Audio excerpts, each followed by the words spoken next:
Hi everyone. Alright, so I'm kind of debating on doing this video, but after today I'm definitely going to do it, as I'm starting to right now.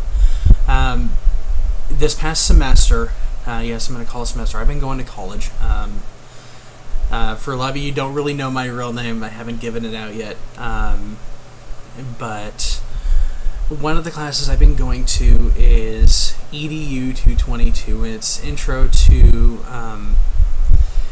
to the Exceptional Learner. And by exceptional learner, they mean people that have disabilities, or have something that basically adversely affects how a student can learn, function, something of the sort. And this class has actually kind of really opened up my eyes. Now, I mean, I've had past experiences and know people that have kids who have an exceptionality or disability or something of the like, and I've gotten to know quite a bit about what those are, but this class just completely kind of need to open my eyes as to why, how,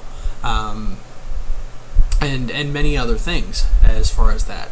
And I want to kind of go through kind of an overview, kind of an overall feel about this class, what I liked about it. A lot of this is going to be what I liked about it. There's going to be a couple points I'm going to state that, I thought might have gone a little bit over, or was a little bit too much, but I'll go into the reasons why as far as that. And you're going to hear me say a lot because I'm trying to figure out exactly how to say this. I've been trying to think about this for the past week now. So that should tell everybody that knows who I am and that has been watching these videos. I normally know what I'm going to say. I might say here or there when I'm trying to get through, but this is going to be a little bit more than I'm used to. So I'm sorry for people that go crazy going, "He's saying too much ums!" Yeah. So the first thing I'm going to start off with is the fact of, I already said EDU222. I was taking it over at Paradise Valley Community College. And I want to start off with the major factor for this entire class. And people are going, "Oh, you have to take this because of this," or, yeah, it had to take it because it's a prereq because I want to become a teacher someday. But the other thing about this is this class wouldn't have been anywhere near what it is had it not been for the teacher that I had. And I'm going to give you the first name but not the last name. Her name, the teacher's name was Megan. And what can I say about her? It's just, there's a lot that I can say about the teacher. She's awesome. She is one of those teachers where you look at her and she has a presence about her. And it's just a massive presence. No matter, what she's doing, no matter where she's going, you kind of focus on her because of just how she is. She has a certain vibe about her that is extremely friendly, caring, pleasant. She's extremely knowledgeable, especially, she's teaching the course, she has to be knowledgeable, but she kind of goes above and beyond knowledgeable.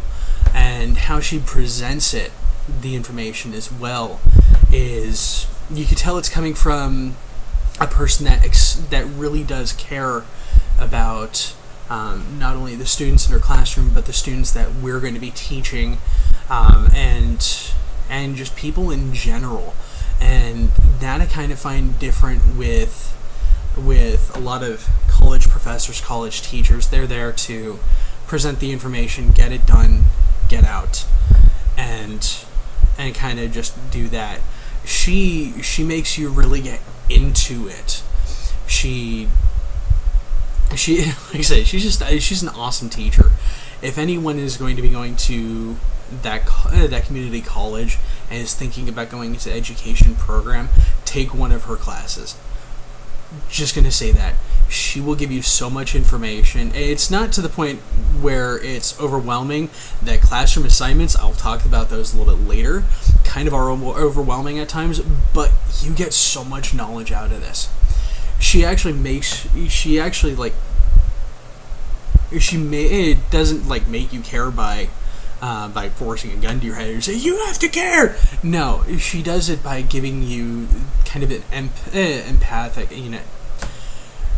I'm going to say the wrong word, empathetic, kind of an empathic feel to it, and kind of the emotional aspect of everything, which I feel when I was doing the research, you really don't get that from a whole lot of sources. She actually makes you think. And the entirely class in what she has you do. Now, some things are prerequisites you have to do for any class. For an education class especially, you have to go to a classroom, you have to observe, you have to do that sort of thing. But she wanted you to think of why those teachers are teaching those kids specifically the way they are. This class wouldn't have been nearly as good as it was if it wasn't for her. If there was a different teacher, I feel that this class would have been just any ordinary other class that you go to, you have to take, you have to run through it. And with Megan, it wasn't that way. You were there, you were engaged, she gave you a lot of activities to do inside the classroom and outside the classroom. You got to work with the other students. Yeah, you typically have to do that in classrooms anyway, but she brought it to where you had to constantly. And that, for me, is not a bad thing. I like it where I can share information, and I've participated as much as I could inside the classroom. And normally with most classes, I kind of do it. I'll put in my viewpoint and everything. But in this class, I felt it was okay to do that, which in a school environment, especially when you're just dealing with a whole bunch of strangers, is kind of rare, especially for me, to just completely open up. Now, I'm doing videos. You're all like, you're doing videos, you're a content creator. What the hell are you talking about? You don't know exactly how to talk to other people and you're shy. I am, actually. Trust me, doing videos at the very beginning was kind of hard for me, but I love the fact that I could open up in this classroom, and she encouraged it. And it was, and she didn't, dog on you or get on you, in a downward way whenever you had questions or whenever you had an opinion that differed from hers or from others. She would actually want you to explain your reasoning behind it, and I like that. Going on, she's an awesome teacher. I'm going on, 5-6 minutes now just about her alone. Yeah, awesome teacher. And like I said, if anyone's going to Paradise Valley Community College and you want to get into the EDU program, take one of her classes. You will not regret it, I guarantee it. Now, the other thing about this, I'm going to go ahead and start going through the actual class itself, things we had to do, and yeah. Starting off, we had assignments pretty much every week, if not every other week, but it was pretty much every week we had something to do. We had a lot of things. We had to learn about the disabilities. At the very beginning, it was kind of learning about what is a disability, why is it considered a disability. We learned about different federal things going on. IDEA, which I'm sorry, I forget what it actually stands for. Disability Education Act, Individualized Disability Education Act, or something of that sort. I'm sorry. And then we had to learn about IEPs in an individual education plan, and she made you get into it, and you had to. There was a lot that we had to do for this class, but I actually didn't mind it. And going on at the very beginning, we learned about what was fair versus what is right. So let's say, this was an example, let's say you have 3 students or 3 kids and they're all standing behind a fence and they're watching, let's say, a horse race or something that's going on beyond the fence. And one kid is tall enough so that way they can see over the fence. Another kid is just short, and then there's a kid that's really short. Well, you give all of them the same box, and the first student who could already see over it now has a higher advantage. The second person who barely couldn't see over the fence now is able to see over the fence, but the third kid who's really short still can't see over the fence. That's basically what it is for equal. Fair is the first student doesn't get a box because they can already see over it. The second student gets one box, that way they can, and the third gets two boxes, so that way everyone can see over the fence and watch what's going on beyond the fence. And I like that analogy for fair versus equal. And not every student or person needs extra help when it comes to education, when it comes to learning something. And this class was trying to get all of us to kind of realize that student A may not need the extra help, but student B might need extra set of instructions, or might need drawings to kind of see what they need to do, or might need just that extra time with a teacher or an aide, or after school learning programs, so that way they can keep up with the class and can keep up with the rest of the students that are doing okay. And yeah, I actually kind of liked how they taught everything. The IEP, which we learned about, like I said, individualized education plan. I'm going to go into this for a minute. We learned that any student that has any sort of disability or impairment, I'm going to put that is, as the IDEA basically states it, is adversely affected by that impairment or disability, should get the help needs to get the help that they need. And a plan needs to come up with the principal, the teachers, the parents or guardians, legal guardians, and whoever else the parent needs or wants to bring in. And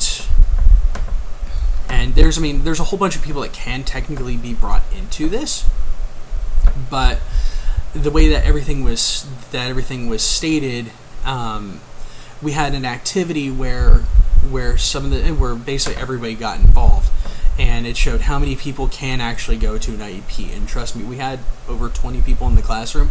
Every single one of us had some sort of card stating what we were.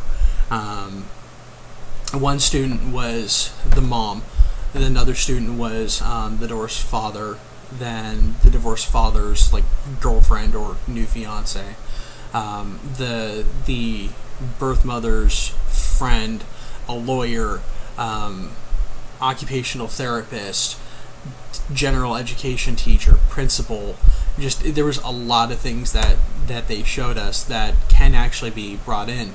And the funny thing about this, I'm going to go into some of what was taught in the classroom. You have to give the parents 10 days prior notice for the meeting, and they have to be able to attend, or a legal guardian has to be able to attend, because if they don't, you don't have your IEP. And for those people that are going into education watching this video going, I don't want to go to an IEP, you can't make me.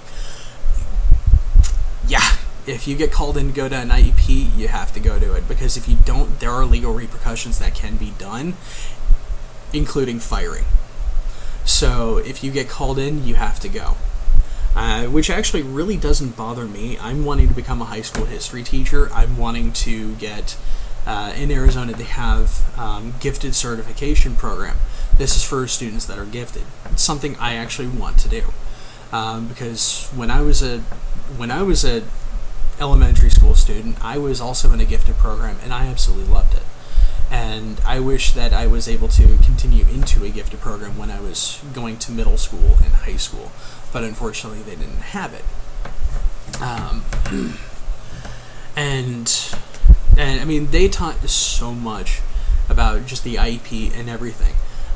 We had classroom observation. We had to go for at least 3 hours into a classroom that has students with disabilities or impairments, and we had to watch what the teacher was doing, and we had to ask questions. We had to figure out why, and possibly even help out in the classroom, which I got to help out a little bit, which was actually kind of fun.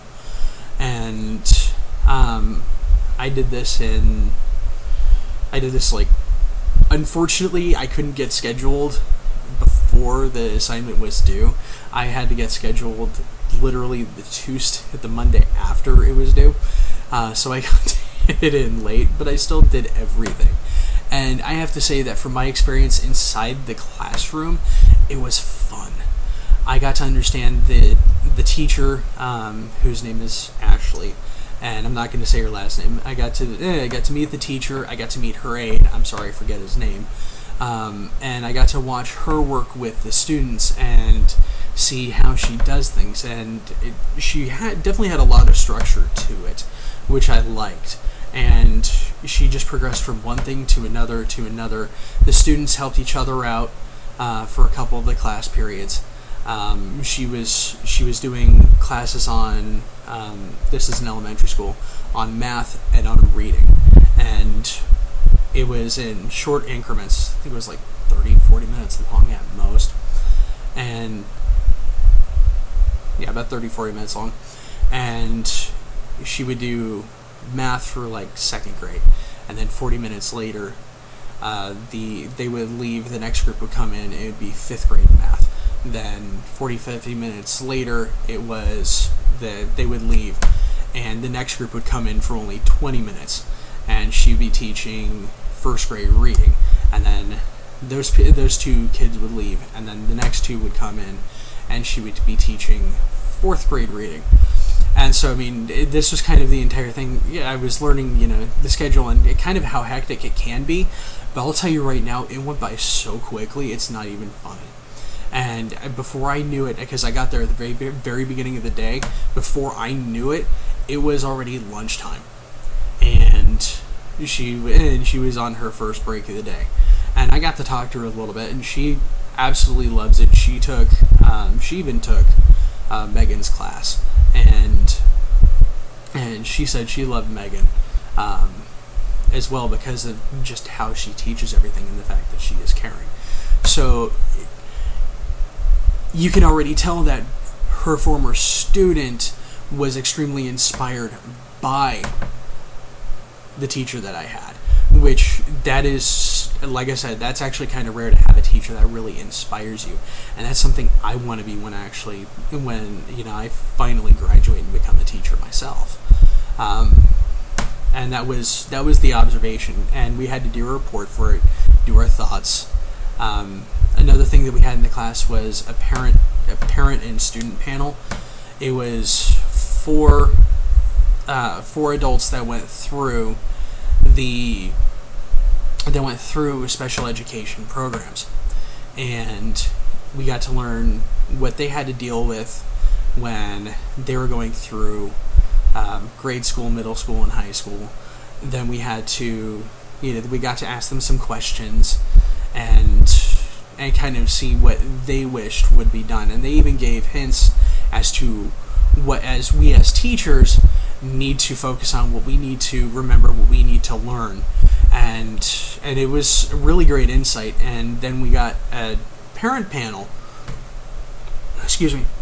We had a parent panel come in who has, these are all mothers that have kids with an exceptionality disability impairment, and things that they absolutely hate hearing, things that they like, and the situations that they're going through, and really got to learn that us as teachers really have this massive impact, not only on the student, but on the parents themselves, especially parents that are starting to go into the special education program when they have no idea what it is and how to deal with it. And that's something that I had to deal with in personal life, because I know somebody that has a kid with an exceptionality, and the hell that they went through when first kind of doing this. And a couple of the parents had children that had this disability ever since birth, so they kind of got launched into it and they understand it more. But those parents that didn't know it right off the bat kind of had a harder time. And the one thing I massively learned because of this is that we may, us as teachers, may know IDEA, IEP, all these acronyms, but the parents don't.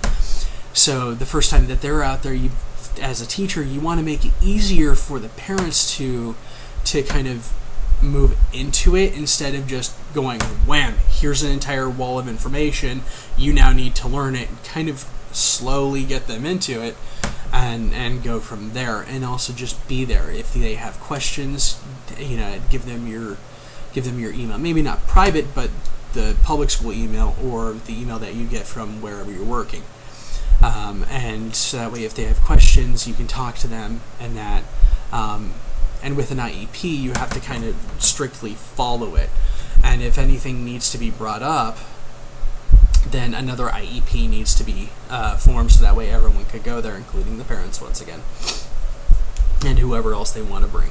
I know this is kind of long, trust me, this is going to be even longer, I'm sorry, but I really feel that I need to do this because I really love this class, and I think that the more that people out there can understand what teachers actually have to learn and everything that we need to know will definitely help out, I think, the general populace, especially those that want to go into teaching once they learn that, hey, yeah, there might be a lot of stuff that you need to learn, you need to know, but the rewards are definitely worth it, I feel, because as teachers you're going to be, educating all these kids into becoming adults and becoming better people. So, and I mean, the biggest impacts besides parents at a young age are teachers. And the better that you are as a teacher, the more that you get involved, the more that you care, the more people will see that, and the more the kids themselves will become interested in whatever you're teaching. I mean, a student may hate history or science, but if you have just that one phenomenal teacher who can kind of capture your attention and get you into it, you're done. You're good. You can learn so much more because that person's making it just that much more interesting. And as compared to a kid that's bored in the classroom going, ugh, when is this lecture going to ever end? You're not going to learn anything from that. But for somebody that you can go, oh wow, I didn't know that, a lot different, you're going to remember. We had resource reports. Now, what these are we'd learn about ADHD, and we would have a definition that we'd already have to download something. We would have a definition on it. There would be different characteristics. There would be areas for cognitive ability, academic ability, social ability, and then behavioral ability or characteristics. And then we'd have to write down our references and why we chose those references.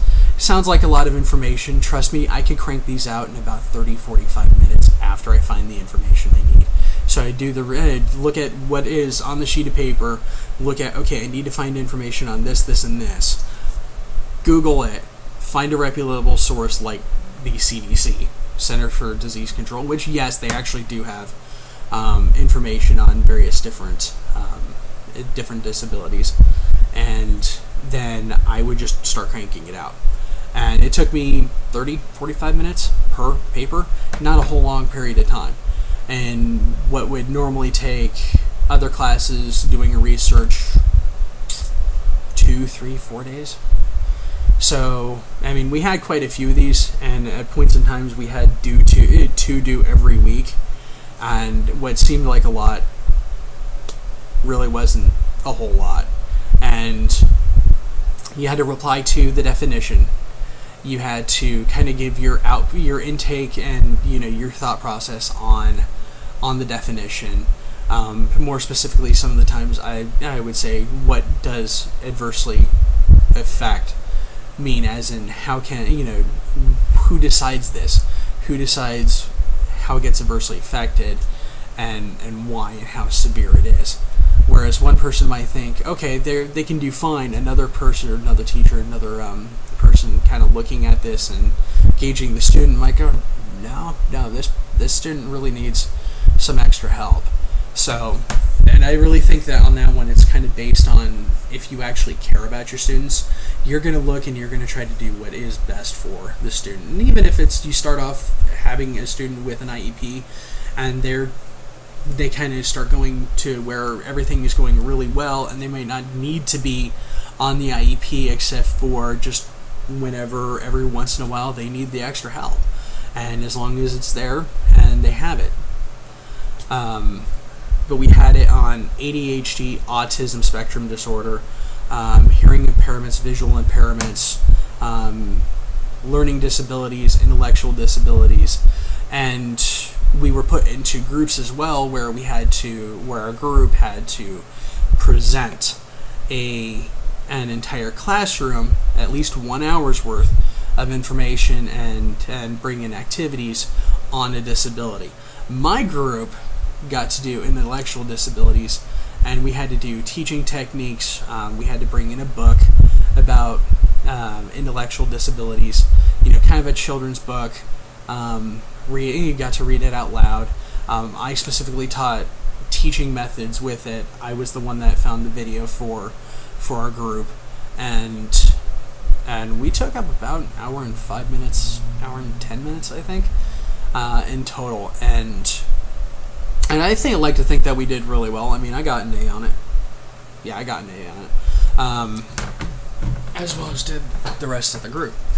So, kind of continuing on from there, we had 2 events that we had to go to. One of them was an autism event, and we had to go to, there was only 2 of them. I went to the first one, and some of the other people from my class were there, people that I actually was at a table with, and it was actually kind of eye-opening because we got to walk in a classroom where students with disabilities get taught, and we got to learn how the teachers structure their day and how they structure the students and the specific needs that some of the students actually have. Like for one classroom, they had little cubicles where, think kind of like a basic office setup in a way, where you have a desk, you have what you need on your desk, and then you have a wall to your left and then a wall to your right. Well, the reason why they have this is because some students get really distracted by noise and other things like that, so the walls basically drown out the sound, and they're focusing more on their work, which really good idea. They have, in one classroom, they did it in increments of 15, and it was 15 or 20 minutes where you're at one station learning about math for 15-20 minutes, and you have a packet that you're working on, and if you need help, there's an aide there that will come over and actually help out, kind of assist the student that needs that help in what to do, and learn different techniques on how to kind of solve the math problem. Then 15 minutes later, you'd be going to a table where you'd be focusing on reading. Then you have another table that you're focusing on another thing. You have another table. You have another area that you go to where you just sit down and read for 15-20 minutes on like bean bags and everything for that period of time. And then another 15 minutes later, you're going to a different thing where you're spending time on a computer, and the computer program helps teach math or reading, or something along those lines, but it's more of a game to help them out, so that way they're having fun but they're also learning at the same point in time. Then they had a completely different room. It's like a dark room where they have like one light in the back area. They have stuffed animals, bean bags, they have all this other stuff, and it's called a sensory room. And it's that way, they have a tub full of like pinto beans, where the student can put their hands in it, and it provides a sensory need that they have, and that they like the texture and just play with it, and it kind of helps calm them down. And this was just back when I was young, this would not have been there. And the fact that they now have, classrooms and programs like this just shows how far we've actually gotten. Now, Arizona is one of the, admittedly, one of the most horrible states for teaching, due to the reason being that they really don't put that much funding into it, which that needs to change. And like I say, you wouldn't see this 15, 20 years ago, but now they actually have it, and that's showing just how much the world is actually changing. And the fact that autism is the fastest growing disability that there is. I have my ideas and thoughts on the reason why. I'm not going to really go into it all that much, other than environmental or things that have happened in the past are finally starting to catch up, i.e. smog and other things like that, but this entire event, and afterwards we got to sit down at a table, we got something to eat, which we had subs, I think it was, and then soda, and we got to sit there and help the teachers cut up their, cut lesson plans or cut things that they need for their lesson plans, attach magnets to laminated objects, and so much more. I had fun when I was there, and I think I was there started at 4:30 and ended at about 8:30 or 9:30 at night. So I was there for like 4 or 5 hours, and it just went by really quickly. Another thing that we had to do was called the Festival of Tales. This is an event specifically only at PVCC. I've already told you, Paradise Valley Community College. Strictly at PVCC. Now, what it does is it's the best way of putting this. It's an event so that way kids can get free books. And these books range from when just baby all the way up to maybe 6 years old. So yeah, about 6, maybe 7 years old. But everything that was there, I mean, they had a Lego event that was there, a table for, with Legos, and kids would make stuff there. I saw one kid that made a helicopter, and was able to leave with it. I saw, they had storytelling groups there that was a part of the PVCC storytelling class, but they were there and they were giving, storyteller.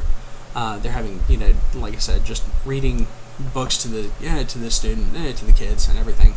And those that went to the storytelling events would get tickets. Those tickets would then in turn be used for the kids to get books that they wanted.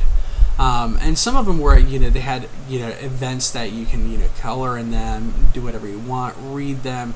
There was Curious George. There was Richard Scarry book. For those that don't know what Richard Scarry is, it's another cartoon type thing. But yeah, and I got 2 tickets. I spent my 2 tickets on 2 books and just gave them to a couple of kids. And I had a lot of fun. The reason why I was there was because my group that I was with, which was made in the classroom, we were doing it on hearing impairments. And I was on the swing shift. There was 2 different shifts. One of them was from 8:30 in the morning to 11:30, and then there was 11:30 to 2:30. And I was there from 10 to 1. And the group that I was with in the morning, they were focusing on, we had a couple of different things. We had a big poster board that said visual impairments, and then on the sides it gave who actually had hearing impairments, who actually had hearing impairments, like Beethoven, Helen Keller, just to name a couple of people, Thomas Edison as well. And in the middle it gave information. My job was to come up with a handout to give to people about hearing impairments, what is a hearing impairment, how they happen, places that people could contact for information, or even get help for hearing impairments as well. And I was handing out the handouts to people. We had 2 different activities. One of them was, you would put earbuds in your ears, and then I would ask you a question, or I would say a sentence, and the person would either have to reply to the question, or they would have to repeat the sentence back. And that was kind of interesting because certain people, one person that I was talking to, they had hearing aids. They took out the hearing aids, put in the earpiece, and then I tried to talk to them. And a couple sentences they were able to hear, one sentence they weren't able to hear, which was actually really kind of interesting for me because of just the amount of various different people learning. And willing to find out about this. The other activity we had, which the other people in the group, the morning shift and the afternoon shift, moreover went over there to that part, was helping kids put their names in sign language. And what we had was we had the sign language alphabet that was printed out on a sheet of paper, and we had a lot of cut-ups for the entire alphabet, and then the kids would say their name. We give them a piece of not cardboard, but construction paper, and then we give them give them pieces of paper for their name. So I mean, if somebody was named Amanda, we would give them 3 A's, an M, an N, and a D, and they would then glue that onto this construction paper, and then they would have their name in sign language on a piece of paper. And there was a lot of people that really loved this. I mean, the events that were there were so many different crafting events for this. There was face painting, there was just so much, and they had a food truck there. That event really was actually kind of fun for me. I was expecting it to be kind of boring and to kind of pass by really slowly. I got in before I knew it. An hour and a half had passed, and the 2 people that I was with were leaving. The next 2 came in, and once again, before I knew it, another hour and a half had passed by, and it was time for me to go. So it was definitely fun, I have to say. And then we had to do a reflection, basically write a paper on what we thought about the Festival of Tales, what we liked, what we learned, what we didn't like. And then we had, after that, pretty much 2 assignments left in the class. The first assignment was all the sheets of paper and everything that we had gotten in the class. We had to basically put into a massive portfolio. Give me a second, let me nab mine. Try and do this without knocking other things down. This is what I had to do. And as we can tell, it has all sorts of stuff. It has folders and everything about all the information that we gained in the classroom. And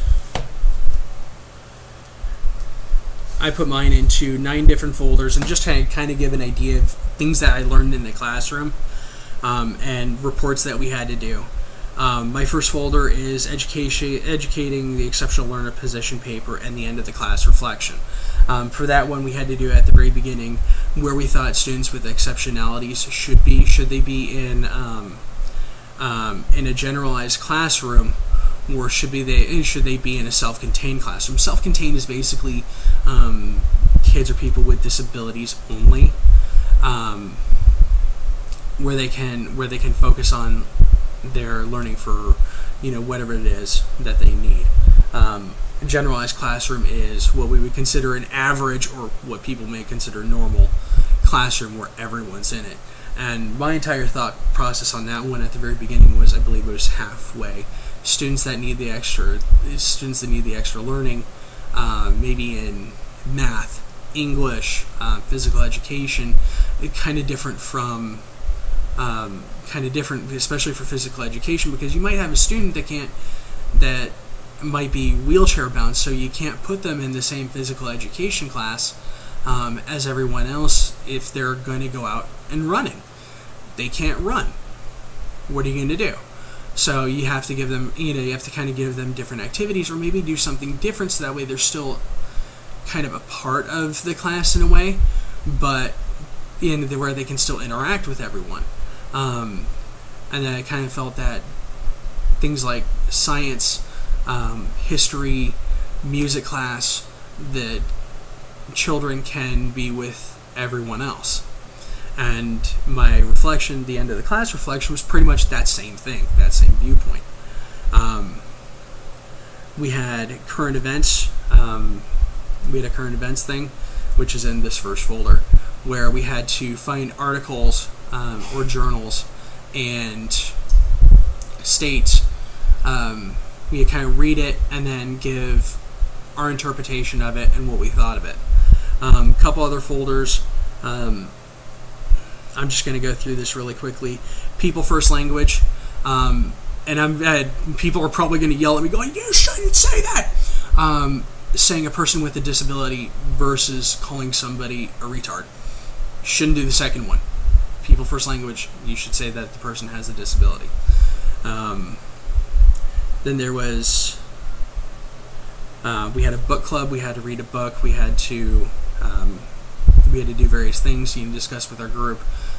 This is definitely a group-orientated class where we were put in different groups with various different people and do a lot of different assignments.